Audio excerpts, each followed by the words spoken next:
Amicus curiae, সুওমোটো, আমরা কি এই শব্দগুলো সম্পর্কে জানি?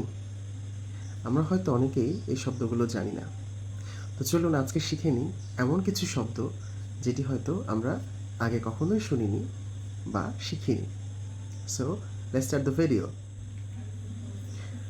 So the first word for you is amicus curiae. So amicus curiae is a Latin word or phrase. The meaning of amicus curiae is friends of the court. And if I say it in Bangla, the Bengali meaning is আদালতের বন্ধু।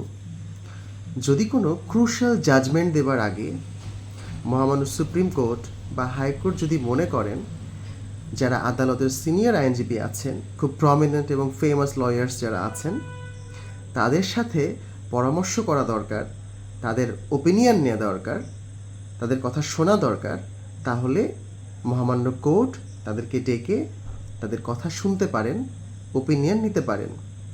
সেক্ষেত্রে সেই সকল আইনজীবীকে বলা হয়ে থাকে amicus curiae or the friends of the court. এই ক্ষেত্রে বলে রাখা ভালো, আমাদের সংবিধানের 16th অ্যামেন্ডমেন্ট সংক্রান্ত রায়ের সময় মহামান্য সুপ্রিম কোর্ট সর্বোচ্চ 12 জন আইনজীবীকে অ্যাজ অ্যান অ্যামিকাস কিউরি নিয়োগ দিয়েছিলেন। The second word for you is suomoto. The meaning of suomoto is a willful, spontaneous and self-motivated action by a court or by a judge. আমরা যদি বাংলায় এটিকে বলি, সুওমোটো meaning হচ্ছে স্বতঃপ্রণোদিত।